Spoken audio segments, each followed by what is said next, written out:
The wedding was beautiful.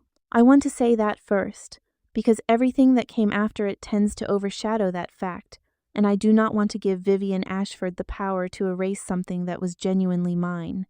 The flowers were ivory and deep green. The light through the chapel windows fell across the pews in long columns. Reverend Nwachukwu's voice was steady and warm. Donovan cried a little when I walked in. He did not try to hide it. He just let it happen, standing there at the altar in his navy suit, pressing his lips together while his eyes went soft and wet, and I thought, this man is worth everything it took to get here. I did not cry. I almost did, twice. Once, when I saw my mother in the third row, wearing the dusty rose dress we picked out together on a Tuesday afternoon, 3 months before, her hands folded in her lap, her face the calmest thing in the room. And once at the vows, when Donovan said my name the way he always says it, not like he is announcing me, but like he is reminding himself I am real. The reception was at a restored estate 40 minutes outside the city. High ceilings, long tables, candlelight, 94 guests. Most of them Ashford people, cousins, colleagues of Vivienne's, women from her church, men who had done business with her late husband. My side was smaller. My mother, my Aunt Renee, 4 friends from college, Jade, standing closest, in a burgundy dress, watching everything.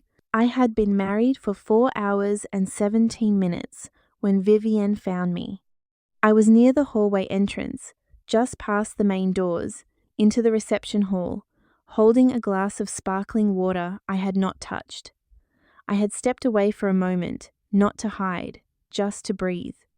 Donovan was across the room talking to his uncle Curtis. My mother was at her table laughing at something Aunt Renee said. Everything felt settled. And then Vivienne was beside me.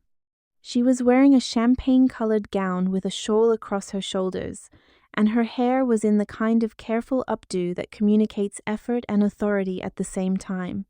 She had a glass of wine. She smelled like the perfume she always wore, something expensive and floral that I had never been able to identify and never bothered to ask about. She stood close enough that no one across the room could read her expression clearly, close enough that our conversation looked, from a distance, like the ordinary exchange between a mother-in-law and a new daughter-in-law.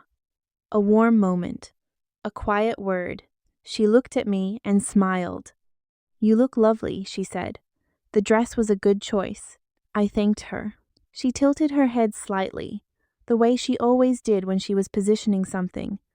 "I have been watching you this evening. You carry yourself well. You always have." I nodded. I waited. She swirled the wine once in her glass. "I want to say something to you, woman to woman, before this evening is completely behind us." She paused. Not for effect. Vivienne did not pause for effect. She paused to ensure she had your complete attention before she delivered the thing she had decided to say. "Donovan is a remarkable man. My son has always been exceptional. And exceptional men have a kind of gravity they draw in people who are looking for something. Warmth, stability, access." She said that last word the way someone sets down a glass, deliberately, on a specific spot. "I think you are a smart woman, Soleil. Genuinely. But smart women from certain circumstances sometimes mistake proximity for belonging. They get close to something and they confuse the closeness for ownership." She looked at me directly. Her voice never rose. Her expression stayed composed. "Donovan deserves someone from his world, not because the world he came from is morally superior to yours, but because shared foundation matters. Because the Ashford name has survived a great deal, and I intend for it to continue surviving." She paused again. "Your mother, she cleaned houses, is that right?" I do not say that unkindly. I say it because where we begin shapes what we understand about what we are entering. I set my water glass down slowly on the ledge beside me. I did not look away from her. I did not blink faster than normal. I did not smile tightly or let my jaw clench. I had prepared for versions of this moment for 2 years, and I had made a private decision about how it would go when it arrived. I said, "I heard you, Vivienne." She waited for more. I did not give her more. I picked up my glass again, turned toward the reception hall, and walked back to my table. What Vivienne Ashford did not know, what I had not told her, what Donovan had not told her, what no one in that room had told her, was that 14 months before that evening, her son had sat across from his personal attorney and signed a prenuptial agreement, and that I had signed it too, and that Fletcher Moss had filed it with the court before either of us walked into that chapel. She thought she was warning me about my place in the Ashford world. She had no idea that Donovan had already made sure she could not touch mine. I need to tell you about the dinners, because nothing Vivienne said at the reception came from nowhere. It was the accumulation of 18 months of careful, targeted communication, the kind of cruelty that leaves no fingerprints because it never quite raises its voice, the kind that, if you described it to someone who had not experienced it, could be dismissed as sensitivity, as misreading, as the ordinary friction of joining a family with history. The first dinner was in October, 2 months after Donovan and I had made our relationship official. He had told his family about me in a phone call, and his mother had requested a dinner with what she called appropriate introductions. The word appropriate had no modifier. It did not need one. We went to the Ashford home, a house in a gated neighborhood, immaculately maintained, filled with the kind of furniture that communicates permanence, the kind bought in single pieces, not sets. Vivienne answered the door in a silk blouse and pearl earrings and welcomed me with a handshake, not a hug. She showed me to the sitting room and offered me water while she and Donovan spoke privately in the hallway for 4 minutes. I counted. I had nothing else to do. Dinner was fine in the structural sense. The food was good. Priscilla was there, seated across from me, asking questions about my career with the enthusiasm of someone completing a form. "Where did you go to school? And before that? And your family is from here originally." It was Vivienne who landed the first real blow. Quietly, between the salad and the main course, she turned to me and said, "Donovan tells me you work in finance. Wealth management? That must be interesting for you." She said for you the way you might say for someone who had stumbled into a library and was surprised to find it full of books. I said I was a senior analyst at a private firm, that I had been there for 6 years, and that I found the work genuinely engaging. She nodded. Of course, Donovan has always been drawn to ambitious people. She said ambitious, the way some people say the word trying, as in, she is trying, as in, she is reaching, as in, it is sweet, but I let it go. The second dinner, 4 months later, Priscilla asked whether I had gotten used to a different standard of living since spending more time with the Ashfords. She said it as a question. She was looking at Vivienne when she said it, the way people look at the person they are performing for. Vivienne was examining a dinner roll. I said I found it comfortable. They moved on. There was a birthday party for one of Donovan's cousins, where Vivienne introduced me to 3 different people as Donovan's friend. Not his girlfriend, not his partner, his friend. Each time, Donovan corrected her. Each time, she said, "Oh yes, of course, his Soleil," with a small laugh that communicated something she did not want to say plainly. And there was the Christmas gathering, the worst one, 8 months before the wedding. My mother had come. She drove 2 hours to be there, in the good coat she kept for occasions that mattered. She sat in the Ashford living room with her hands in her lap, looking at the 15-foot tree, saying very little, because she had learned, the way I had, that in rooms like that one, it was often better to say less. Vivienne brought her a cup of tea and set it on the side table near her chair without asking if she wanted it. She addressed my mother twice that evening. once to ask if she needed the temperature adjusted, once to ask if she had found the house easily. Both times she spoke to her the way you speak to someone who is there in a service capacity. Warm, but not warm. Attentive, but not personal. My mother thanked her both times. She said the house was easy to find. She said the temperature was fine. Later, on the drive home, my mother was quiet for a long stretch. Then she said, "That woman has never cleaned anything herself. Not ever. You can tell." She paused. "She does not know that the people who clean things know more about a house than the people who live in it." I did not say anything. My mother looked out the window. "She does not know what you are," she said.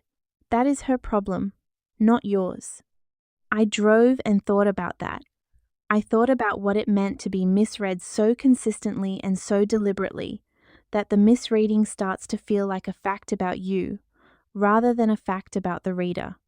I thought about Donovan, who had seen all of it, who had corrected his mother every time she said something that needed correcting, who had pulled me into the hallway at that Christmas gathering and held my face in both hands and said, "I am sorry, she does not see it yet." And I thought about the document he had mentioned, quietly, 3 weeks before that Christmas, the conversation we had had at his kitchen table, with 2 cups of coffee going cold between us, about the future, about protection, about what it meant to love someone and still understand that love alone does not defend against families with money and old habits and long memories. He had said, "I want you to be safe from them, from all of them, not just her." I had said, "What does that look like?" He had said, "Fletcher is going to bring us a document. I want you to read every page." I had said, "All right." He had looked at me across the table and something in his face settled, like a man who had made a decision he was not going to second guess. That was the night I understood that Donovan Ashford was not his mother's son the way she imagined him to be, that the family he was building with me was a different house entirely from the one he had been raised in, and that he had chosen, quietly and deliberately, to make sure the foundation of that house could not be touched. I did not know then all the ways that would matter. I was about to find out. Fletcher Moss had been Donovan's personal attorney for 9 years. He was not the Ashford family attorney. That was a separate firm, on retainer for the estate, staffed by 3 partners who had managed Vivienne's finances since her husband passed. Fletcher was Donovan's, his own. Hired during Donovan's first year at the engineering firm he eventually became a partner at, Fletcher handled contracts, property, tax planning. He was the kind of attorney who sent follow-up emails without being asked and filed things before the deadline rather than on it. When Donovan called him and explained what he wanted, Fletcher had asked one question: "Is this to protect yourself or to protect her?" Donovan said, "Both, but mainly her." Fletcher took 3 weeks to draft the agreement. He sent it to Donovan first. Donovan read it twice and called him with 4 questions. Fletcher answered all 4 and sent a revised draft. Then Donovan brought it to me. It was a Wednesday evening in January, 14 months before the wedding. I came over after work and found him at the kitchen table with a manila folder and 2 pens. He pushed 1 pen toward me and said, "Sit down, please. I need you to read something." I sat. The document was 11 pages. I read every page. I am a wealth analyst. I understand legal language better than most people who did not go to law school, and I understand financial architecture better than most people who did. I know what protective clauses look like, what loopholes feel like, what provisions that favor one party over another sound like. This document did not favor Donovan. It did not favor the Ashfords. It was built almost entirely around protecting me. The prenuptial agreement established that all assets I brought into the marriage were mine, not marital property. It established that any assets I built independently during the marriage, through my own income, my own investments, my own professional work, were also mine. It included a provision that explicitly prevented any challenge from the Ashford estate or any Ashford family trust from reaching assets designated as mine. It included a clause that rendered void any attempt by a third party, including a family member, to use estate law to claim control over decisions made within our household. Fletcher had also included, and I appreciated this more than I said at the time, an addendum that specified what would happen to my assets if Donovan predeceased me. They would remain mine. Not subject to the Ashford estate. Not available for family challenge. Mine. I read the last page and set it down. Donovan was watching me across the table. I said, "Why?" He said, "Because I know what my family is, and I know what you are, and I do not want there to ever be a day when my mother can walk into a room and have any power over your life. Any. She already thinks she has power over everything I touch. I do not want her touching this." I looked at him for a long moment. I said, "Have you told her?" He said, "No." I said, "Are you going to?" He looked at his hands. He said, "I do not see a reason to." I understood what that meant. It was not cowardice. Donovan was not afraid of his mother the way some men are afraid of their mothers, paralyzed, unable to disagree. He had disagreed with her many times. He had corrected her in public when she needed correcting. But he also understood that some information, given to Vivienne, would become a weapon she would use in ways he could not anticipate. He was protecting both of us by keeping it quiet. Jade was there that evening. She had arrived earlier, before Donovan, to drop something off, and she had stayed. She read the agreement too, because I asked her to, because I wanted another set of eyes. When she finished reading it, she looked at Donovan and said, "Your mother is going to be furious when she finds out about this." Donovan said, "I know." Jade said, "Good." We all three signed the witness page, and Fletcher filed it with the probate court 6 days later. Vivienne Ashford never knew. Not when we got engaged. Not during the year of wedding planning. Not at the rehearsal dinner, where she gave a toast about legacy and foundation, and the importance of knowing where you come from. Not on the wedding day. Not when she pulled me into that hallway and told me, with a composed smile and a glass of wine, that women from my circumstances tended to mistake access for belonging. She had no idea that access was not what I was in that marriage for. And she had no idea that Donovan had made sure, in writing, in a court filing, that she would never have a claim on anything that was mine. That night, after the reception, after the car ride home, after Donovan held me for a long time without saying anything, because he had not been close enough to hear what his mother said, but he could feel from my silence that something had shifted, I lay in the dark and made 2 decisions. The first was that I would not tell Donovan what his mother said. Not yet. Not until I had something in my hand. The second was that I would call Fletcher Moss in the morning. I had been patient for 2 years. I had absorbed every dinner, every careful slight, every Christmas gathering that felt like a test I had not been given the questions to. I had done it because I loved Donovan, and I understood that families are complicated and that the people who hurt us are not always the people we want to walk away from. But there is a limit to patience, and Vivienne Ashford had just found it. 3 weeks after the wedding, Vivienne sent a group text. She called it a family dinner. Sunday, at the house, at 5 o'clock, please come with an appetite.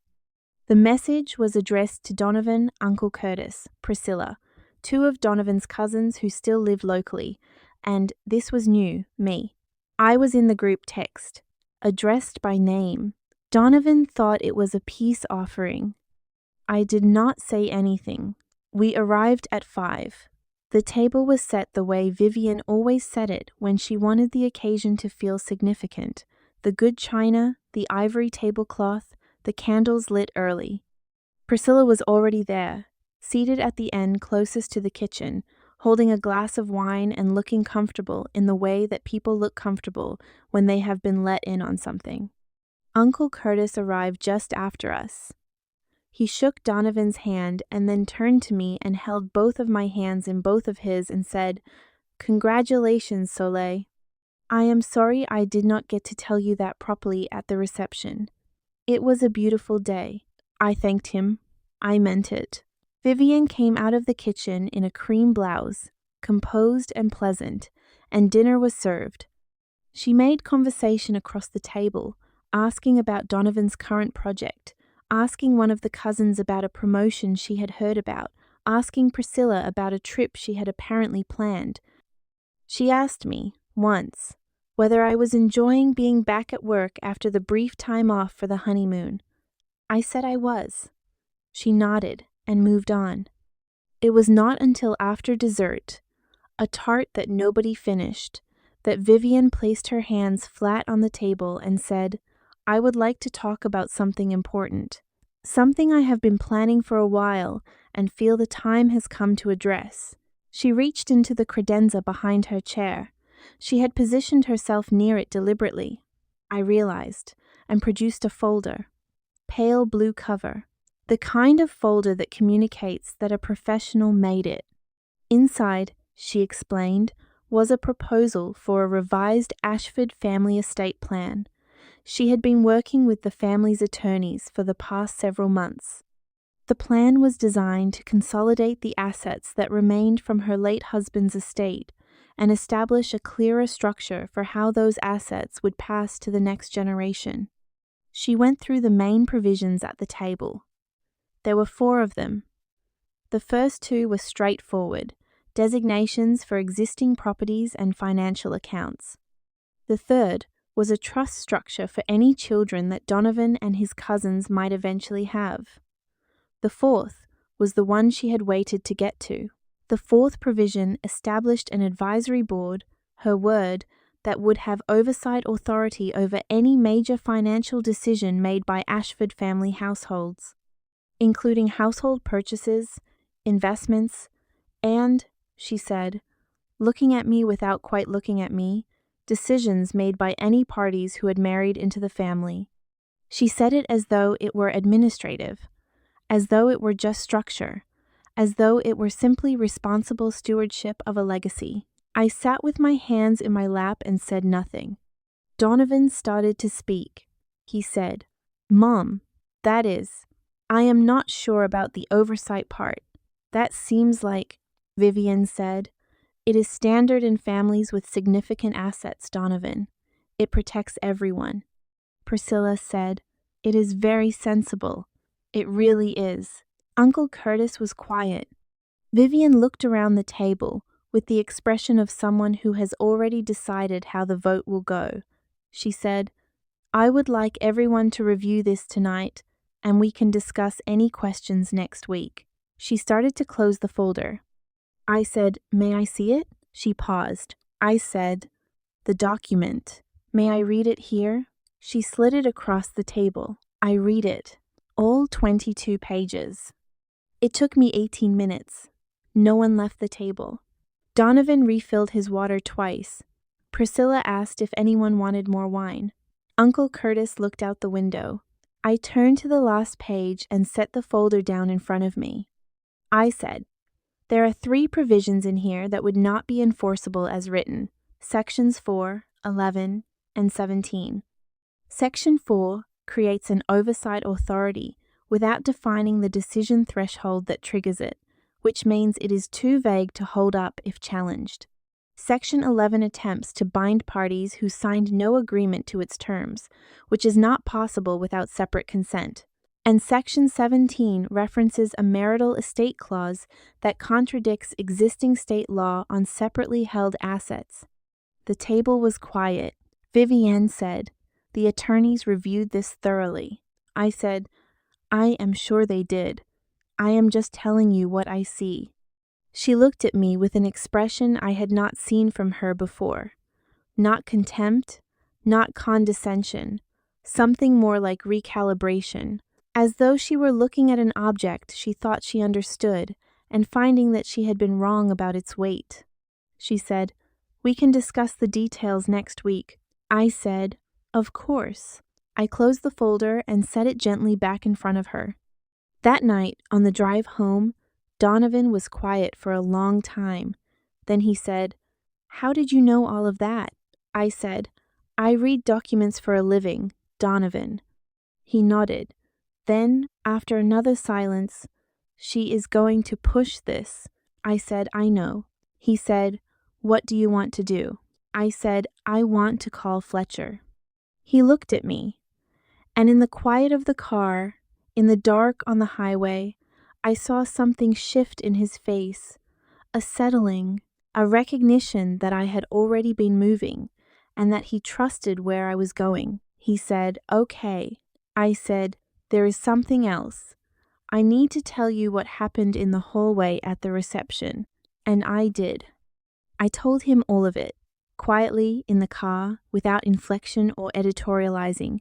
Just the words, just what she said, just how she said it, and where she said it, and who was close enough to see the shape of our conversation without hearing the content. When I finished, Donovan was gripping the steering wheel in a way that was different from how he had been gripping it before. He said, "She said that to you on our wedding day." I said, "Yes." He did not say anything for a long time. Then he said, "I am sorry, Soleil."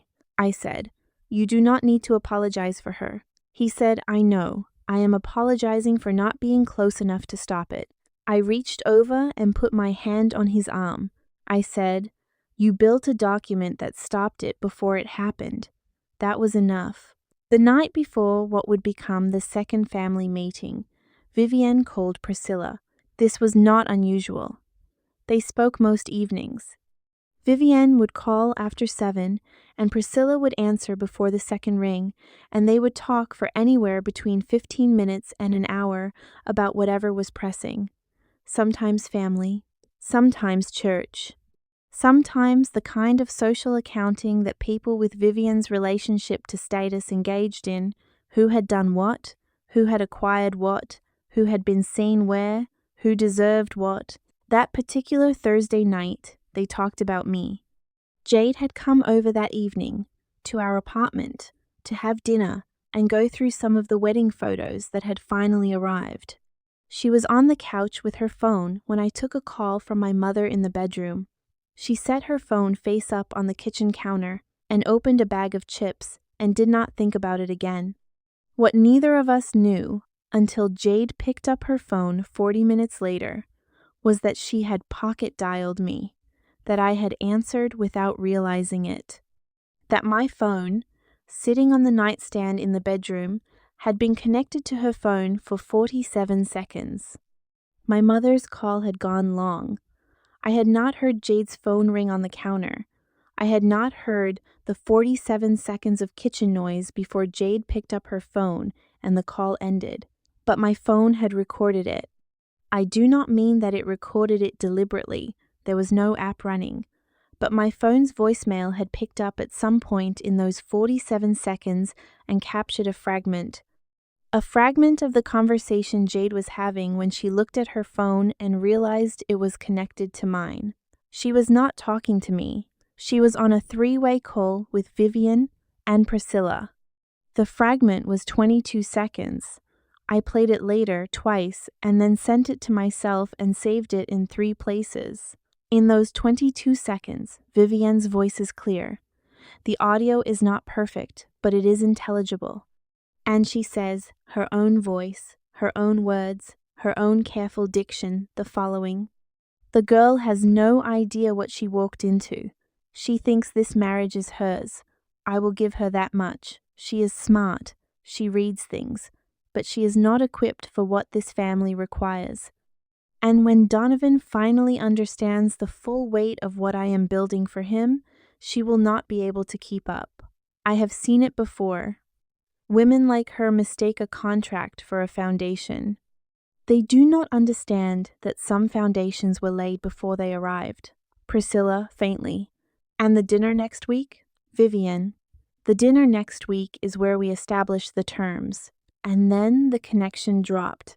Jade texted me 3 minutes later.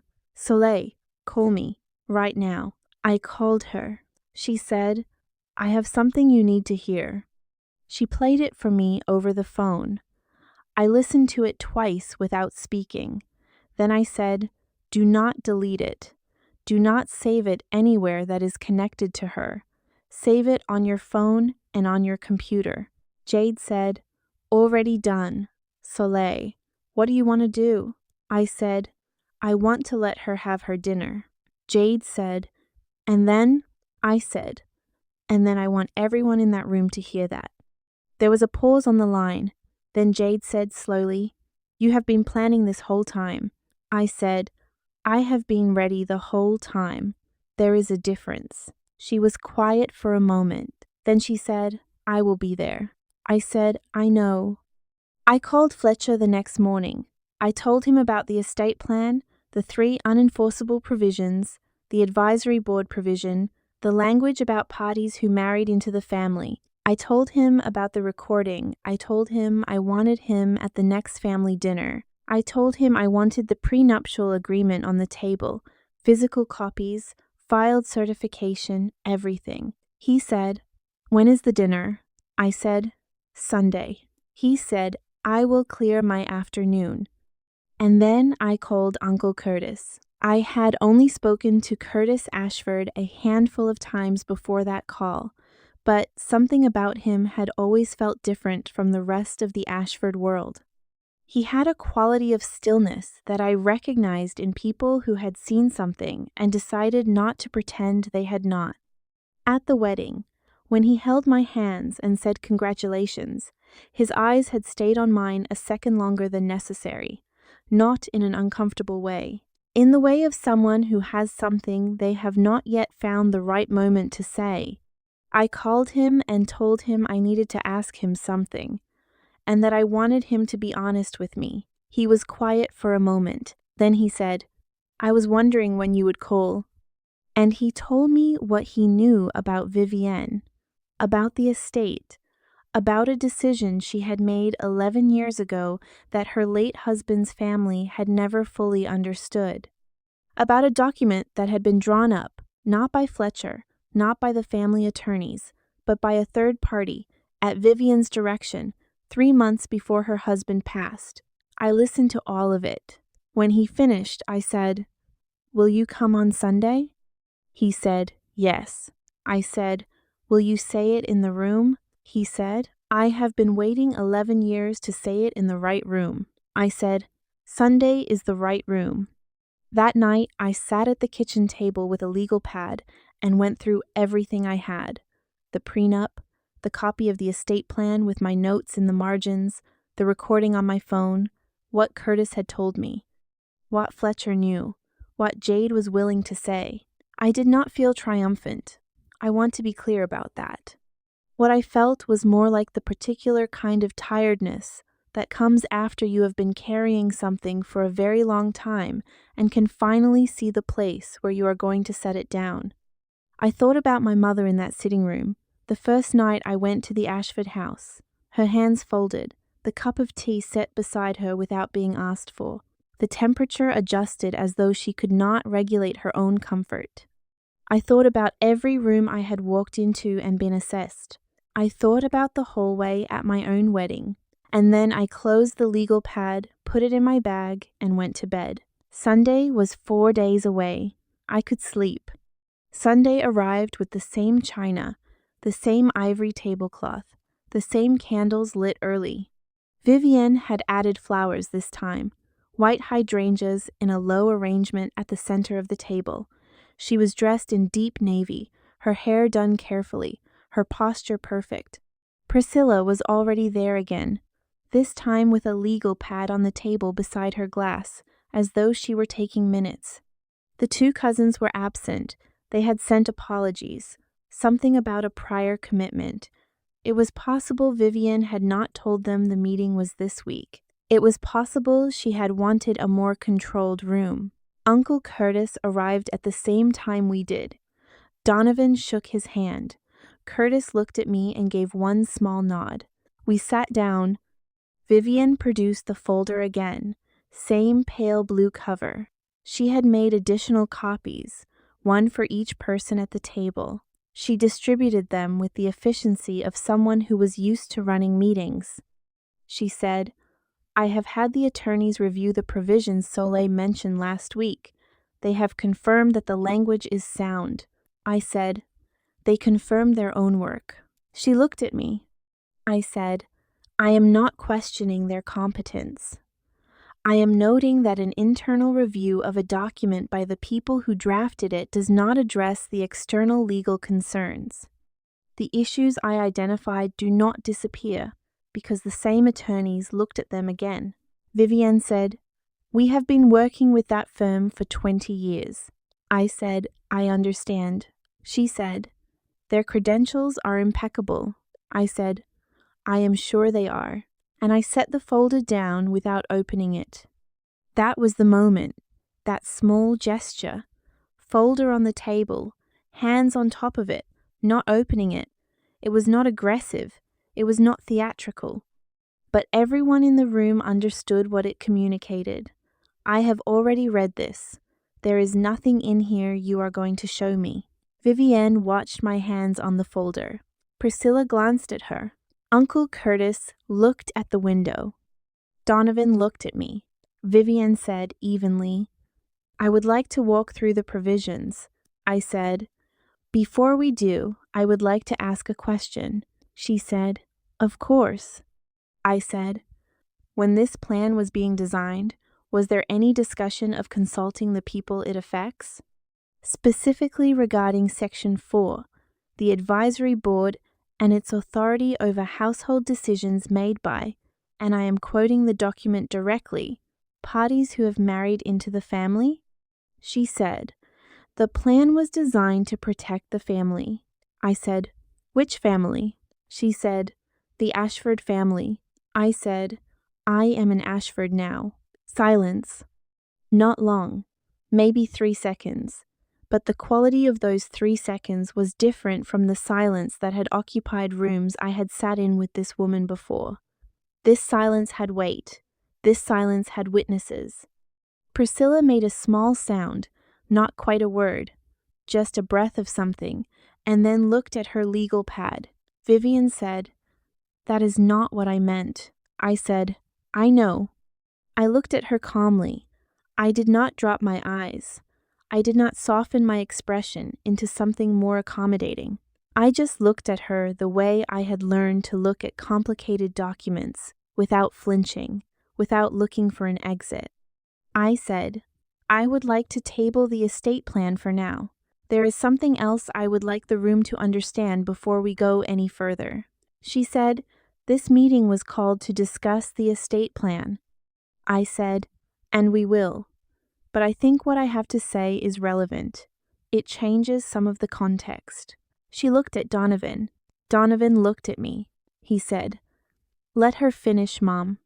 Something crossed Vivienne's face. Not anger, she was too controlled for that. Something more like the recognition that she had miscounted, that the room she thought she had organized was not organized the way she believed. She set her wineglass down. She said, "Go ahead." I said, "Thank you." And I reached into my bag and placed a single piece of paper on the table. It was the cover page of the prenuptial agreement. Just the cover page. The title, the date, the names of the parties, the attorney's name, the filing notation at the bottom. I said, "There is an attorney coming who can explain the rest. But I wanted everyone here to see this first." Vivienne looked at the paper. She looked at it for a long time. She said quietly, "What is this?" I said, "It is a document Donovan signed 14 months before our wedding. I signed it too. Fletcher Moss filed it." She said, "Fletcher." She said his name and then stopped. Because at that moment, there was a knock at the front door. Donovan did not look at me before he stood up. He did not need to. He knew who it was. He had known since the day I told him about the hallway, since the night in the car when I said I want to call Fletcher. Since the moment he understood that I had not been passive for 2 years, I had been patient. He went to open the door. The room held its breath. I kept my hands flat on the table, on top of the prenup cover page, and I waited. Donovan came back with Fletcher Moss, who was carrying a leather briefcase, wearing a charcoal suit, and moving through the Ashford home with the unhurried confidence of a man who had dealt with far more volatile rooms than this one. He greeted Donovan. He greeted Curtis.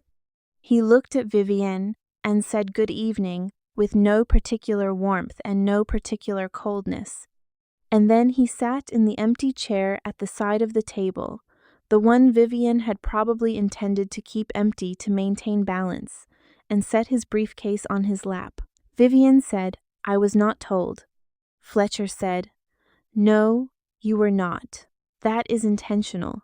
She looked at Donovan. Donovan said, "Mom, let him speak." Fletcher opened his briefcase and produced a certified copy of the prenuptial agreement, all 11 pages, with the court filing stamp on the cover, with both signatures on the final page, with the notarization visible and clear. He placed it in the center of the table. He said, "This agreement was drafted at Donovan's request in December of the year before last, reviewed by both parties, and filed with the probate court the following month. It is a matter of public record. I can provide the case number if anyone needs it." Vivienne was looking at the document the way people look at something that makes them reassess a room they thought they knew. Fletcher said, "The agreement establishes that all of Soleil's premarital assets remain her separate property. It establishes that all assets she develops independently during the marriage remain her separate property. And it includes, this is the provision I want to make sure everyone at this table understands, a clause that explicitly prevents any claim against Soleil's assets from a third party, including any member of the Ashford family, through any instrument, including an estate plan, trust structure, or advisory board." He tapped the pale blue folder Vivienne had distributed. He said, "Which makes Section 4 of this document legally unenforceable as it applies to Soleil, and Section 11 and Section 17. Because any authority this plan might attempt to establish over Soleil's financial decisions was preemptively and legally removed 14 months ago." Priscilla said, to no one in particular, "I did not know any of this." Vivienne said nothing. Donovan said, "I should have told you about the agreement earlier, Mom. I did not because I knew you would not understand why I needed it. Not why I needed it to protect me, why I needed it to protect her." Vivienne looked at her son. He said, "She has built everything she has herself. Her education, her career, her money. She has never asked you for anything, and you have treated her like a liability from the first dinner. I have watched it for 2 years, and I have been too." He stopped. He put his hand flat on the table. He said, "It stops here." The room was quiet, and then Uncle Curtis cleared his throat. He said, "There is something else. If this is the room where we are being honest about what we know, I have been waiting a long time to say something." Vivienne looked at him. Curtis said, "You know what I am going to say." She said, "Curtis." He said, "Vivienne, you have spent 11 years managing this family like a business you own. But there are things about how your husband's estate was handled before he passed that the rest of us were never shown. I am not going to go into all of it tonight, but I want everyone in this room to know, particularly Donovan, that there is a document drafted 3 months before your father died that reorganized some of the estate assets in ways that have never been explained to the family. I have a copy. I have had it for 11 years. I kept it because I thought someday it would matter." He placed a folded document on the table. He said, "I would like Fletcher to look at this after tonight." Vivienne said, "That has nothing to do with..." Curtis said, "It has everything to do with why this woman," and he looked at me, "deserves to know exactly what she married into." The room was still. And that was when Jade, who had arrived quietly 10 minutes before Fletcher and had been sitting in the chair against the wall, that nobody had assigned to anyone, the chair near the hallway, the chair closest to the small Bluetooth speaker on the kitchen counter. That was when Jade took out her phone. She said, "I am sorry. Before we move on, there is something everyone in this room should hear." She looked at Vivienne.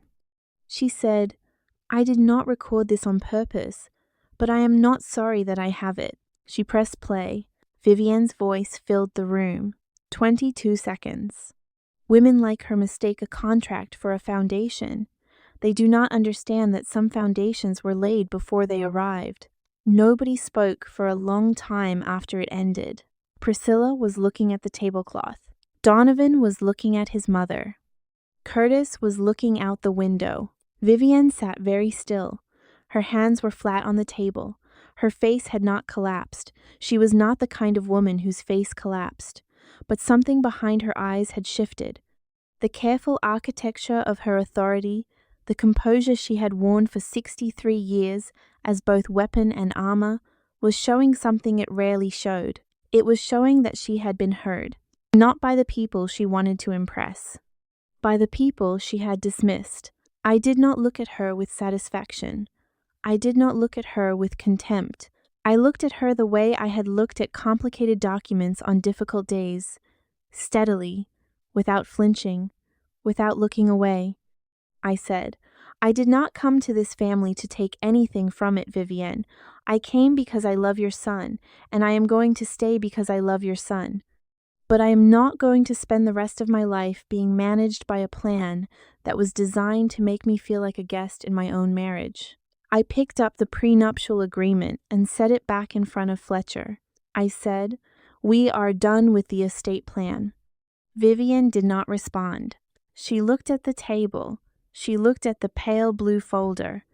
She looked, for one moment, at the white hydrangeas in the center arrangement, the flowers she had bought and placed that morning, in the house she had run with absolute authority for 20 years, at a table she had believed she controlled. And then she stood up. Vivienne left before the table was cleared. She did not make a scene. She did not raise her voice. She stood up, excused herself in the careful way that people with her kind of pride excuse themselves from rooms where they have lost, and she walked through the kitchen and out the side door. We heard her car start from the dining room. Priscilla sat frozen for another few minutes and then said she had an early morning and gathered her legal pad and left through the front. What remained was the table, the pale blue folders, still there, the certified copy of the prenuptial agreement, Curtis's document, which Fletcher had taken carefully and placed in his briefcase, the white hydrangeas in the low arrangement at the center. Uncle Curtis stayed another hour. He told Donovan things about his father's final months that Donovan had not known. Not terrible things. Curtis was not a man who trafficked in drama, but true things. Things that gave Donovan a fuller picture of a family he had been allowed to see only through his mother's careful framing. They talked quietly at one end of the table. I sat with Jade at the other end, and we did not say much. We did not need to. When Curtis left, he took my hand again, the same way he had at the wedding, and said, "Your mother-in-law is a complicated woman, but she is not all she seems, and neither are you. I think over time she will come to understand what she has in you. I would not bet against you, Soleil." I said, "Thank you, Curtis, for being in that room." He said, "I should have been in a room like that a long time ago," and he left. Donovan and I washed the dishes together in his mother's kitchen. We did not talk much. He washed. I dried. The ordinary rhythm of a task that has nothing to do with what just happened, and everything to do with continuing to exist after it. I thought about the first time I had stood in this kitchen, watching Vivienne move through it with the precision of a woman who owns every inch, and how I had felt the full weight of that ownership as a statement directed at me.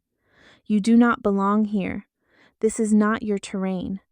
And now here I was, drying her plates, in a kitchen that would no longer be used to strategize against me, and I felt not triumph, something quieter. Something that felt less like winning and more like finally being allowed to just stand in a room without the room being weaponized. In the weeks that followed, Vivienne did not call. She did not text. She did not extend any of the customary family communications that had been part of our routine. I did not reach out first. Neither did Donovan, right away. He let the silence breathe. Fletcher began reviewing Curtis's document. What he found was not criminal. Curtis had been right about that, but it was significant. There had been a reorganization of the estate assets that had not been disclosed to the full family. Some of it had been done legally. Some of it had been done in ways that were technically permissible, but that raised questions about whether Donovan and the other family members had received what they were actually entitled to receive. Fletcher said he would need more time. He said, "This is going to be a longer conversation, but Donovan, you needed to know." Donovan said, "Yes." He sat with that for a few days. I sat beside him while he sat with it. I did not offer analysis. I did not frame it as Vivienne's character on trial. I just sat beside him, because that is what you do for someone you love when they are processing something about the people who raised them. You sit, you stay. My mother called me on the Thursday after the meeting. I had told her what happened, not every detail, but the shape of it. She listened from beginning to end without interrupting, which was what she always did when the information required her full attention. When I finished, she was quiet for a moment. Then she said, "She called me a housekeeper." I said, "Yes," in so many words. She said, "And you carried that for 2 years." I said, "Yes." She said, "And now what does she have?" I thought about it. The pale blue folder, still on the table after she left, the recording played in her own dining room. Her son, standing at the sink of her kitchen, washing dishes next to the woman she had written off. I said, "She has exactly what she built."